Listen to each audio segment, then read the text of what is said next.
Is that a terrorist? Prince Philip stuns onlookers as he jokes about a guy with a beard while meeting crowds at Sandringham. Prince Philip had been accused of making a risque gaffe while meeting crowds at Sandringham, allegedly pointing to a bearded man and asking, "Is that a terrorist?" The Duke of Edinburgh is said to have cracked the edgy joke as he led a procession of royals and guests on a walk to the morning service at St. Mary Magdalene Church.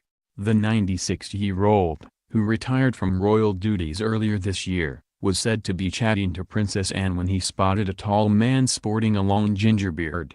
An onlooker in the crowd said, "Philip was wishing lots of people a happy new year and then he spotted this guy with his distinctive beard. He pointed at him in a funny way and turned to one of his royal bodyguards, saying, 'Is that a terrorist?'" He was obviously having a little joke, but he said it within earshot of the man who burst out laughing and appeared to find the whole thing hilarious. "I think Philip knew he was going to be overheard. I'm sure Philip didn't mean any harm." His grandson Prince Harry has a ginger beard, so perhaps Philip had been cracking jokes about that over Christmas. The bearded man left Sandringham before he could be identified. Prince Philip, who completed more than 22,000 solo engagements since 1952, has courted controversy through risque jokes on several occasions.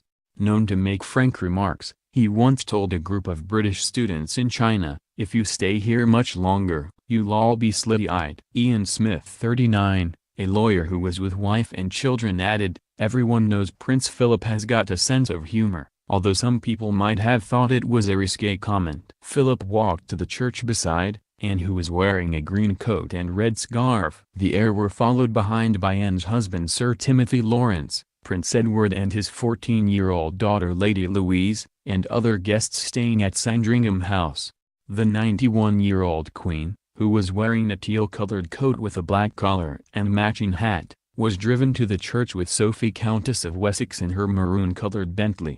She smiled as she emerged from the car and waved twice at the 600-strong crowd before walking up the steps into the 16th-century church. There was no sign of the Duke or Duchess of Cambridge or Prince Harry and his American actress fiancée Meghan Markle. During his walk to the service, Philip also joked with Alison Leggett, 54, of Hunstanton in Norfolk, after seeing her Labrador as he laid on the wet ground.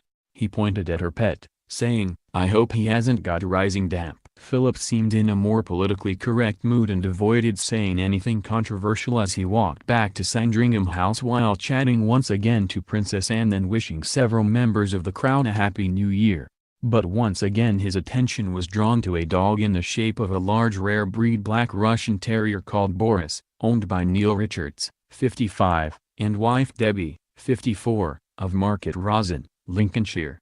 Mr. Richards said, "Boris is an unusual dog and quite big." Philip asked what breed he was, and when my wife said he was a black Russian terrier, he looked surprised and joked, "A terrier?" It was nice that he spoke to us. It is a good example of his sense of humor. "We brought Boris to see the royals at the church 2 years ago, but nobody noticed him then.